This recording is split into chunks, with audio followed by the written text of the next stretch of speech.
इसलिए गंभीर टिप्पणी करना उचित नहीं है। निशिकांत जी। आदरणीय अध्यक्ष जी, मैं इस अविश्वास प्रस्ताव के विरोध में खड़ा हुआ। मैं अपने दल के नेता माननीय प्रधानमंत्री मोदी जी और पूरी भारतीय जनता पार्टी के लीडरशिप का शुक्रगुजार हूं। एक मिनट माननीय सदस्य, आप सीनियर व्यवस्था हो, शब्द बोलते समय ढंग से बोला करो, ये तरीका ठीक नहीं है। आप क्या शब्द बोलते हो, क्या नहीं बोलते, अच्छा लगता है क्या? पार्टी का शुक्रगुजार हूं कि उन्होंने मुझे अविश्वास प्रस्ताव पर जो है पहले वक्ता के तौर पर बोलने के लिए खड़ा किया। मैं ये सोच रहा था कि राहुल जी बोलेंगे, क्योंकि मीडिया में तरह तरह की खबरें आ रही थी, लेकिन लगता है कि शायद राहुल जी आज तैयार नहीं थे, देर से उठे होंगे तो नहीं बोल पाए। कोई बात नहीं है, गौरव गोगोई जी ने बोला, बहुत अच्छा बोला।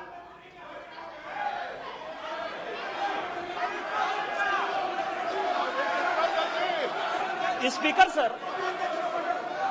सर, गौरव गोगोई जब बोल रहे थे, इस कांग्रेस पार्टी को शहादत के बारे में, लोगों का क्या बलिदान है इसके बारे में कुछ पता नहीं है। इन्होंने मणिपुर की बात की और पूरे देश को नहीं, पूरे संसद को जो है इन्होंने चैलेंज किया कि आप लोग में से बहुत लोग मणिपुर नहीं गए होंगे, मणिपुर नहीं देखा है आपने। मैं मणिपुर के इतिहास का भुक्तभोगी हूं। मेरे मामा एनके तिवारी 73 में अपनी पैर जो है वो गंवा चुके मणिपुर में, और 1989-90 में मणिपुर में उनके ऊपर अटैक हुआ। सीआरपीएफ के वो डीआईजी हुआ करते थे, और जो जगमोहन जी ने अपनी किताब लिखी है माई फ्रोजन टर्बुलेंस इन कश्मीर, उसमें उन्होंने 10 बार जिक्र किया है कि यदि एनके तिवारी जैसे अफसर नहीं होते तो शायद कश्मीर नहीं बचा पाते। और वही एनके तिवारी जब मणिपुर में आईजी बनकर गए तो आपकी सरकार ने उसी ओपीएम लॉबी के तहत उनको गिरफ्तार कर लिया और कोर्ट ने कहा कि ये आप कर सकते हैं। आप राष्ट्रवाद की बात करते हो, आप मणिपुर की बात करते हो। आपने अभी कहा कि असम में समझौता हुआ, आप तो असम के हैं, सांसद हैं। क्या 83 के चुनाव में कितने % लोगों ने असम में वोट दिया था? कितने लोग मारे गए थे? और जब आपने all India Assam students union के साथ समझौता किया तो उस समझौते का एक पार्ट था कि ये सरकार जो है हटाई जाएगी, आपकी सरकार खत्म की जाएगी। क्या वो समझौते का पार्ट नहीं था? मैं तो माननीय गृह मंत्री जी को कहूंगा कि वो समझौते का जो पूरा प्रारूप है इस सदन के अंदर जब अपना जवाब दें तो शायद वो जवाब देंगे। मिजोरम में आपने 7% वोट के आधार पर, केवल 7% वोट के आधार पर, केवल 7%, पूरे देश को जानने के लिए है, लालथन हावला की सरकार बना दी थी। और इसीलिए जब लाल डेंगा के साथ सरकार बनाई आपने, जब उनके साथ समझौता किया तो 7% के साथ आप उसको डेमोक्रेसी चलाने देते। इतिहास में जाइए, इतिहास में झांकिए, अलग अलग तरह की बातें करते हैं। कल राहुल जी आए, ऐसा हंगामा हुआ, पूरी दुनिया आ गई। राहुल जी गए ही कब थे? हम लोग भी यहां सारे सांसद बैठे हैं और उनको जानकारी होनी चाहिए कि हम जो है बजट सेशन में यहां आए थे, मार्च अप्रैल में यहां आए थे ना। राहुल जी थे बजट सेशन में कि नहीं थे ना? इसके बाद हम लोग मानसून सेशन में आए, राहुल जी हैं कि नहीं मानसून सेशन में? राहुल जी गए कहां थे, कहां गए थे, किस तरह की चर्चा है? और दूसरी बात यह है कि जिस सुप्रीम कोर्ट के जजमेंट के आधार पर आए हैं उसने अभी जजमेंट नहीं दिया है, अभी स्टे ऑर्डर दिया है। और तो भी उन्होंने कहा है, लोग कहते हैं प्रधानमंत्री मौन है, प्रधानमंत्री माफी नहीं मांगते, प्रधानमंत्री चीजें नहीं बोलते। मैं ये कह रहा हूं कि ये क्या नहीं कर रहे हैं, अभी भी कह रहे हैं, 2 चीजें कह रहे हैं। मैं माफी नहीं मांगूंगा। क्यों माफी मांगे भाई? मोदी तो बहुत छोटा जात है, नीच जात है, ओबीसी है, ओबीसी से क्यों माफी मांगेंगे, बड़े आदमी है। और दूसरी बात यह है कि सावरकर नहीं हूं मैं, सावरकर नहीं हूं मैं, आप सावरकर हो भी नहीं सकते, कभी जिंदगी भी नहीं हो सकते। 28 साल उस आदमी ने जेल में गुजारा है, आप अपनी तुलना सावरकर से करते हैं, कभी सावरकर नहीं हो सकते।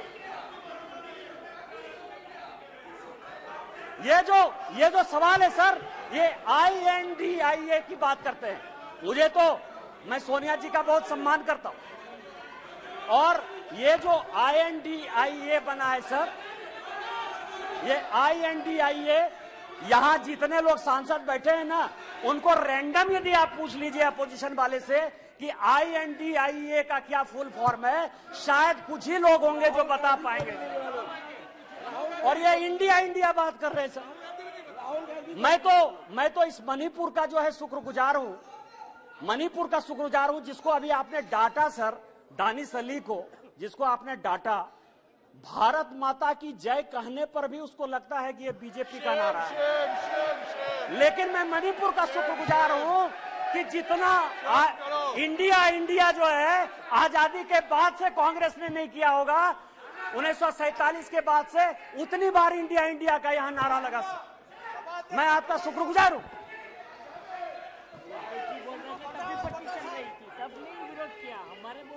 मेरे प्रधानमंत्री अध्यक्ष महोदय, मेरे प्रधानमंत्री एक बात कहते हैं कि ये अविश्वास प्रस्ताव नहीं है। प्रधानमंत्री जी कहते हैं कि ये अविश्वास प्रस्ताव नहीं है, ये अपोजिशन में विश्वास प्रस्ताव है कि कौन अपोजिशन में कौन किसके साथ है। जब माननीय प्रधानमंत्री जी ने यह कहा तो मैंने सोचना शुरू किया सर कि प्रधानमंत्री जी ये बात क्यों कह रहे हैं, हमारे खिलाफ अविश्वास प्रस्ताव है, लेकिन वो कह रहे हैं कि ये अपोजिशन वाले अपने विश्वास प्रस्ताव की बात कर रहे हैं और उसमें वो देखना चाहते हैं कि कौन दल सचमुच उनके साथ है। तो मैं तह पर गया सर कि अविश्वास प्रस्ताव पर कौन कौन पार्टी हमारे खिलाफ है। सबसे बड़ी पार्टी DMK है, बड़ा सम्मान करता हूं मैं, करुणानिधि जी का बड़ा योगदान रहा है इस देश को बनाने में। अब आप समझे सर कि 1976 में भ्रष्टाचार के आरोप के ऊपर इस कांग्रेस ने करुणानिधि जी की सरकार को बर्खास्त कर दिया और 80 में जब इंदिरा जी की सरकार बनी तो यही DMK उनके साथ हो गई। आप करें तो रासलीला, हम करें तो करेक्टर ढीला।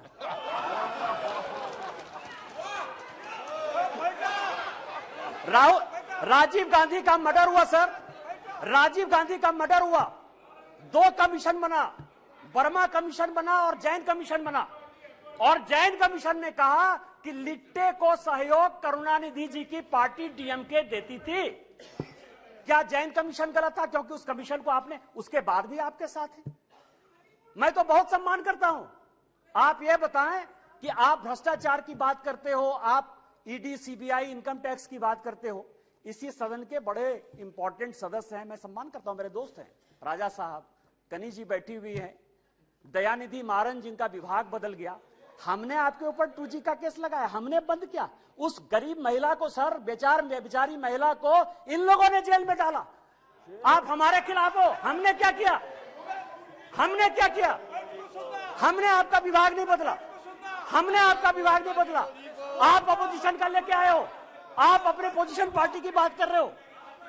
दूसरी पार्टी है TMC, दूसरी बड़ी पार्टी है जो प्रधानमंत्री जी ने कहा, उसी को मैं एक्सप्लेन कर रहा हूं सर कि प्रधानमंत्री जी ने, क्योंकि वो हरि अनंत हरि कथा अनंता वाली बात करते हैं, एक शॉर्ट लाइन में बात करते हैं।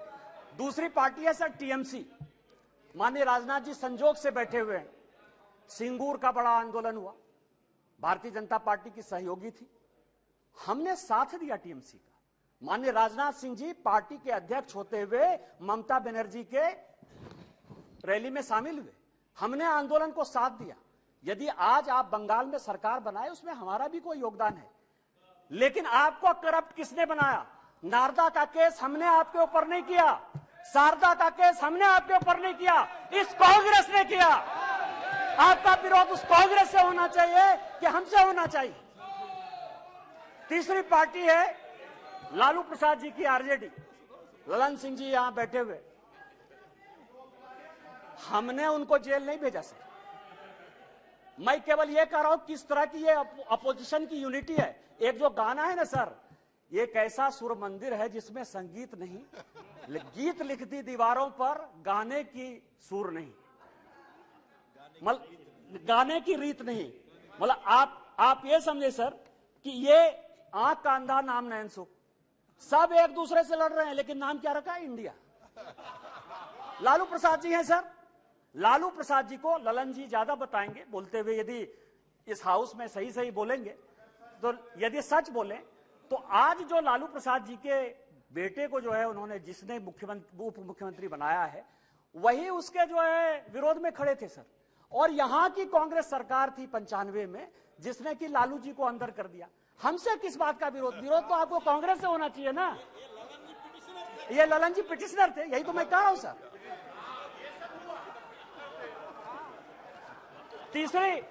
तीसरी पार्टी है सर मुलायम सिंह यादव जी। चौथी पार्टी है मुलायम सिंह यादव जी की पार्टी सर। अच्छा, मुलायम सिंह जी जो यहां थे तो हम लोगों के लिए बड़े सम्मानित थे, और जब भी है देश प्रेम की जो भावना थी उसके ऊपर कोई चैलेंज नहीं कर सकता है सर। लेकिन मुलायम सिंह जी यादव की इमेज को किसने चौपट किया? ये मेरे पास यदि बोलेंगे सर, सारे पेपर में लेके आया हूं कि विश्वनाथ चतुर्वेदी जो है कांग्रेस के कार्यकर्ता है, पीआईएल करते, और सीबीआई का केस जो है 2007 में डिसप्रोपोर्शनेट एसेट का मुलायम सिंह यादव जी के ऊपर हो जाता है। 2008 में इसी सदन में मुलायम सिंह यादव जी ने आपको सीबीआई के डर से न्यूक्लियर में सपोर्ट किया कि उन्होंने अपनी आइडियोलॉजी के तहत किया, ये आप बता दीजिए जनता को। और उसके बाद आपने इनकम टैक्स का केस कर दिया। और हमने क्या किया मुलायम सिंह यादव जी के साथ? हमको पता था कि वो ईमानदार आदमी है, हमको पता है कि देश के प्रति उनकी भावना जो है, और ये पिछड़े दलित शोषित वर्ग से आते हैं, इसीलिए कांग्रेस ने उसको ये किया। हम लोगों ने सीबीआई के सारे केस को खत्म किया, और आज मुलायम सिंह यादव जी के ऊपर केस ने, फिर भी मुलायम सिंह यादव जी हमारे विरोध में, और उसके बाद पद्म भूषण भी दिया हमने। उस दिन सुप्रिया जी बहुत बोल रही थी, एनसीपी है नेचुरली करप्ट पार्टी। कहा है सर? माननीय प्रधानमंत्री जी ने कहा है, बीजेपी कहती है, हम लोग कहते रहते। मैं गया उनके तह पर गया कि 80 में मैं केवल अपोजिशन यूनिटी की बात कर रहा हूं सर। 80 में शरद पवार साहब की चुनी हुई सरकार को किसने बर्खास्त किया? हमने नहीं किया, इस कांग्रेस पार्टी ने किया। किस आधार पर शरद पवार साहब ने एक अलग एनसीपी बनाई थी? हमने नहीं कहा शरद पवार साहब को बनाने के लिए।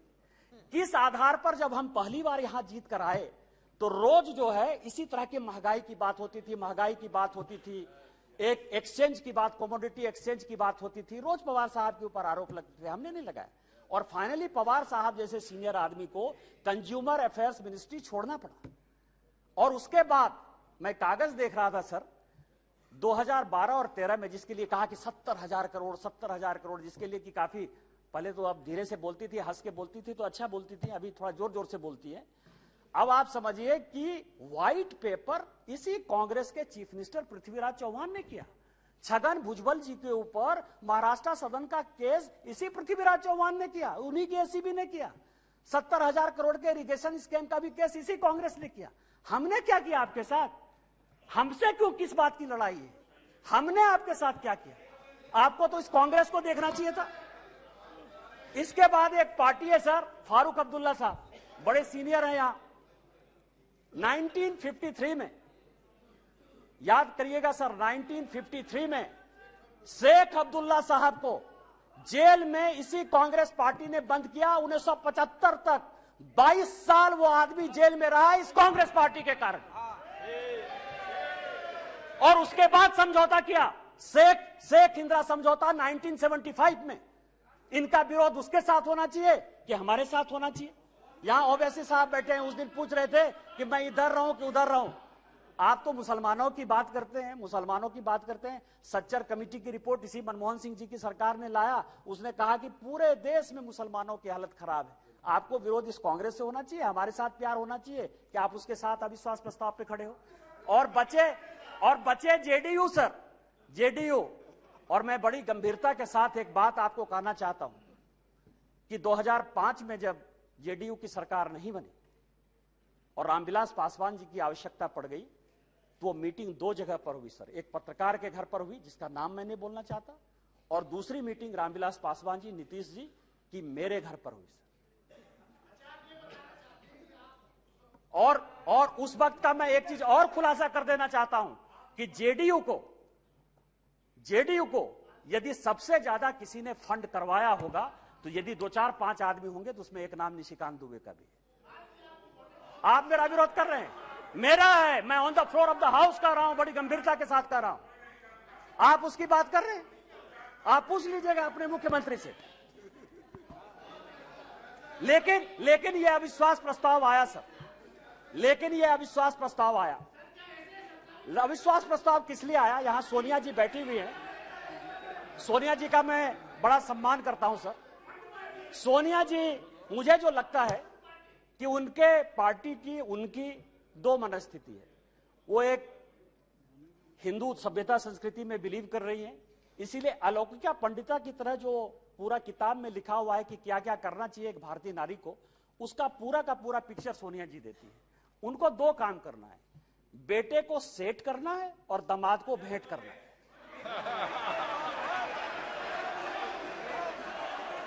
अरे जिसका नेम ले रहा है वो बोले ना, जिसका नेम ले रहा है वो बोले, ये लोग क्यों बोल रहे हैं?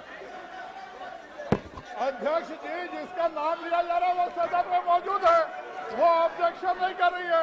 दूसरे क्यों कर रहे हैं ऑब्जेक्शन? दूसरे क्यों ऑब्जेक्शन कर रहे हैं?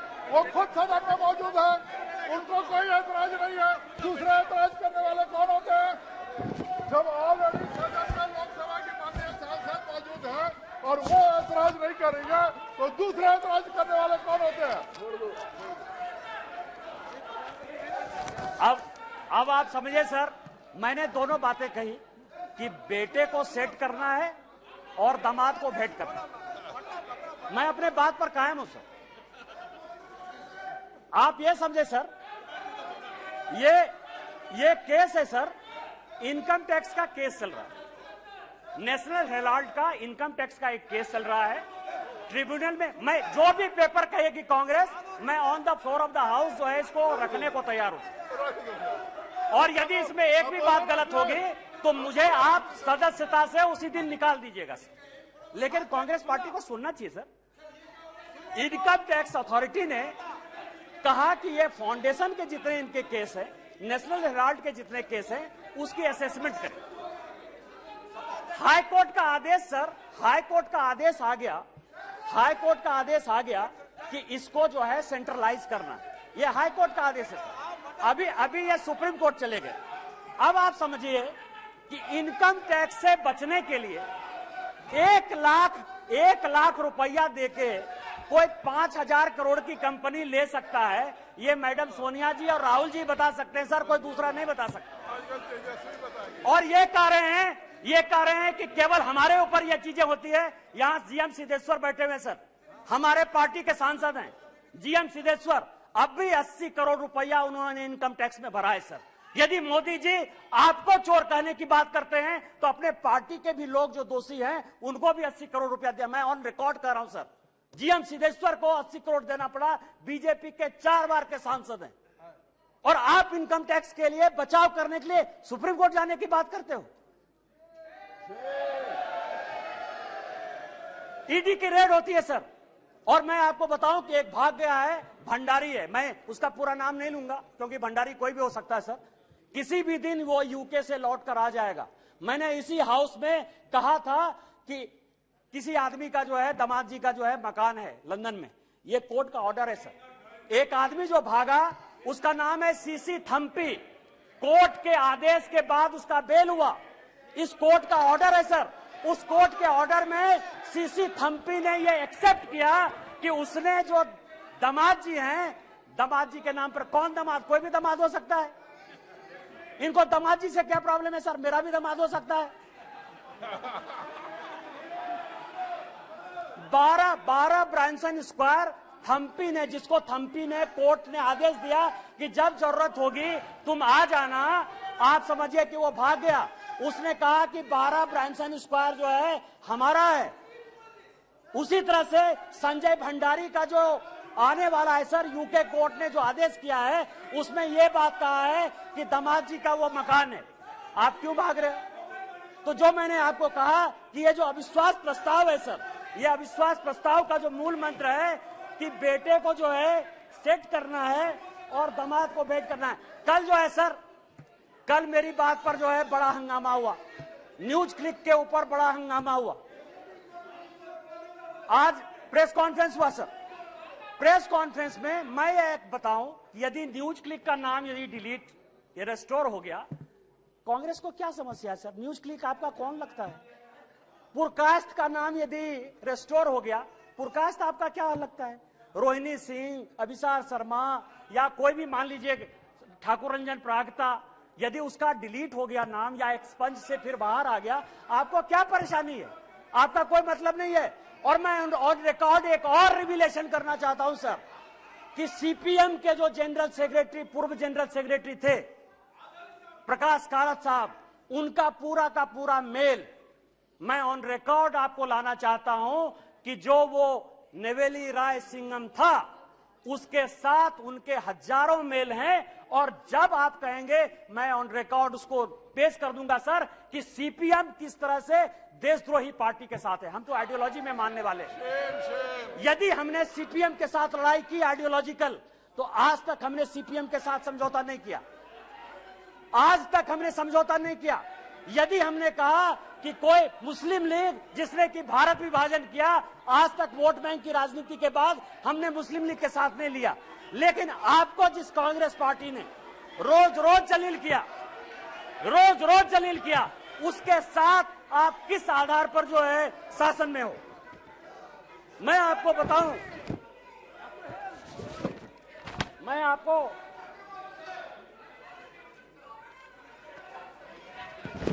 अध्यक्ष जी,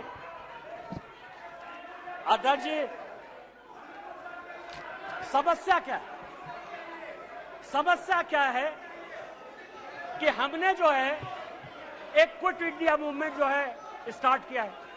माननीय प्रधानमंत्री जी जो है गरीब के बेटे हैं, गरीबी को समझते हैं। एक विकास की पट्टी देखकर आपने अभी पूरे पार्लियामेंट को देखा कि किस तरह से परेशान हुआ। कारण क्या है सर? मैं जिस इलाके से आता हूं, मैं आपको बताता हूं कि रीजन क्या है और इतना बड़ा बखेड़ा क्यों। मैं जिस इलाके से आता हूं वहां संथालपुरना इलाका है सर। यदि रात हो जाए तो यदि कोई बीमार हो जाए तो उसको गंगा नदी टपने के लिए कोई पुल नहीं था सर। आजादी के 75 साल बाद आज वो पुल बन रहा है साहबगंज का सर। झारखंड इस देश में सबसे ज्यादा माइंस और मिनरल्स देता है सर। 40% से ज्यादा माइंस और मिनरल्स इस देश का झारखंड में। उसके बावजूद भी सबसे ज्यादा बेरोजगारी, सबसे ज्यादा भ्रष्टाचार, सबसे ज्यादा विस्थापन, सबसे ज्यादा पलायन उस झारखंड में। आज आप समझिए उसका कारण यह था कि हमारे पास कोई पोर्ट नहीं था सर। आज माननीय प्रधानमंत्री जी के कारण मल्टी मॉडल हब पोर्ट जो है साहबगंज में गंगा नदी में बना है। मैं जहां से सांसद हूं सर, 75 साल में वहां के लोगों ने रेल नहीं देखा। आज जो है मैं गोड्डा की बात कर रहा हूं, गोड्डा जहां से मैं सांसद हूं, गोड्डा जो मेरा नाम है, मैं आपको बताऊं सर 75 साल में गोड्डा के लोगों ने रेल नहीं देखा। आजादी के 75 साल बाद आज वहां रेल है, उस रेल को देखने के लिए 5 लाख की भीड़ आई थी। आज ये सिचुएशन है सर। ये लोग स्वास्थ्य की बात करते हैं सर, पोजीशन की बात करते हैं कि हमने बहुत विकास कर दिया। मैं एक ऐसा बदनसीब आदमी हूं सर कि जिसकी अपनी छोटी बहन इलाज के बिना मर गई। 93 में मेरे यहां कोई डॉक्टर नहीं था जो पेट दर्द का भी इलाज कर पाए। 93 में मैंने अपनी छोटी बहन को खोया है सर। आज उसके भाई होने के नाते मुझे गर्व है कि मेरे लोकसभा में एम्स जैसा इंस्टीट्यूट प्रधानमंत्री। देवघर है सर, 12 ज्योतिर्लिंग का देवघर है, वहां लोग पूजा नहीं कर पाते थे। आज बेंगलोर से, आज बंबई से, आज अमेरिका से, लंदन से सभी लोग वहां एयरपोर्ट पर चढ़कर आते हैं। यह विकास है। आज मेरे लोकसभा में 2 medical college, 3 engineering college, 4 polytechnic college, 16 ITI, 2 agriculture college, 1 dairy college, 4 केंद्रीय विद्यालय, ये सारी चीजें माननीय प्रधानमंत्री जी ने दी है सर। इनका विरोध यह है कि गरीब के घर में जो चूल्हा जल रहा है, जो घर घर में पानी जा रहा है, जो नल जल की पहल चल रही है, जो गंगा से पानी देवघर आने की बात चल रही है, उसका यह विरोध है सर। इनका विरोध यह है कि बाइडेन ऑटोग्राफ क्यों लेता है, इनका विरोध यह है कि पापुआ न्यू गिनी का जो है प्रधानमंत्री उनका पांव क्यों छूता है। इनका विरोध यह है कि ऑस्ट्रेलिया का जो प्रधानमंत्री है वो उनको बॉस क्यों कहता है। माननीय प्रधानमंत्री जी ने चाहे पिछड़े इलाके हो, चाहे देश हो, चाहे दुनिया हो, जितना काम किया है उसके कारण इनको लगता है कि 2024 में नहीं आने वाले हैं। मैं अध्यक्ष जी अपनी बात महाभारत से खत्म करना चाहता हूं। महाभारत का एक बड़ा कहानी है सर कि द्रौपदी का चीरहरण हो रहा था और पूरे चाहे कौरव पक्ष के लोग हों चाहे पांडव पक्ष के लोग हों, वो सभी जो है चीरहरण को देख रहे थे। अध्यक्ष महोदय, आज माननीय प्रधानमंत्री जी, ये लोग नहीं समझेंगे सर, ये लोग इसीलिए नहीं समझेंगे कि माननीय प्रधानमंत्री जब परिवारवाद की बात करते हैं ना तो इनको लगता है कि परिवार की बात करते हैं। माननीय प्रधानमंत्री जी परिवार की बात नहीं करते हैं। वकील का बेटा वकील हो जाए क्या दिक्कत है? आईएएस का बेटा आईएएस होता है सर। यहाँ डीजी हैं आरपीएफ के, वो आईपीएस भी हैं, उनके दोनों बेटे आईएएस बने सर, जो अपनी योग्यता क्षमता के साथ आते हैं। परिवार को वो क्या कहते हैं, आज मेरे यहाँ का नेतृत्व क्या है? माननीय प्रधानमंत्री जी गरीब परिवार से हैं। माननीय नड्डा जी ये हैं जिनके परिवार में कोई पॉलिटिक्स भी नहीं था। माननीय राजनाथ जी बैठे हुए हैं, एक कॉलेज में जो है पढ़ाते थे सर, और आज समझिए कि इनको भगवान ने जो है पार्टी का राष्ट्रीय अध्यक्ष भी बनाया। डिफेंस मिनिस्टर है, होम मिनिस्टर है सर, जिनके आगे पीछे जो है कोई पॉलिटिक्स में नहीं है। हमारे जैसे लोग हैं। क्या है कि यहाँ जितना परिवार है ना वो इनके पीछे हैं जो कि परिवार का आदमी नहीं है। और वहां समस्या ये है कि वो सभी परिवारवाद जो है वो उनका जो नेता है, इसीलिए उनका परिवार और परिवारवाद में फर्क है, उनको नहीं समझ में आएगा सर। तो मैं आपको ये कह रहा हूं सर कि आज जो ये अविश्वास प्रस्ताव है सर, अविश्वास प्रस्ताव एक गरीब के बेटे के खिलाफ है। आज जो ये अविश्वास प्रस्ताव है उस आदमी के खिलाफ है जिसने कि लोगों को मकान बना के दिया। आज अविश्वास प्रस्ताव उस आदमी के पीछे है जिसने कि लोगों को पीने का पानी दिया। आज अविश्वास प्रस्ताव उस व्यक्ति के खिलाफ है जिसने शौचालय दिया। आज अविश्वास प्रस्ताव उस आदमी के खिलाफ है जिसने सबों के घर में उजाला लाने की कोशिश की, गरीब के खिलाफ है। और जितने बहस होंगे सर वो माननीय प्रधानमंत्री जी की नीतियों का चीरहरण करेंगे, जैसे द्रौपदी का चीरहरण हुआ है। मैं आपको कहना चाहता हूं इतिहास से कि चाहे राम मंदिर बना दिया हो, 370 जो हमारी थी धारा उसारा तो हमने बना ही दिया। मैं केवल इतना कहता हूं सर कि जब द्रौपदी का चीरहरण हो रहा था तो भीष्म पितामह, कृपाचार्य, द्रोणाचार्य, धृतराष्ट्र, जयद्रथ, चाहे वो युधिष्ठिर हो चाहे वो अर्जुन हो, सभी मौन धारण किए हुए थे। आज यदि माननीय प्रधानमंत्री जी का गांव गरीब किसान के हितैषी का आप चीरहरण करेंगे तो जिस तरह से न धृतराष्ट्र बचा, न दुर्योधन बचा, न भीष्म पितामह बचे, न अर्जुन बचा, न युधिष्ठिर बचा, आप में से कोई भी बचिएगा 2024 में आप लोग कोई वापस नहीं आइएगा। हम 400 सीट के साथ वापस आएंगे। इन्हीं शब्दों के साथ जय हिंद जय भारत।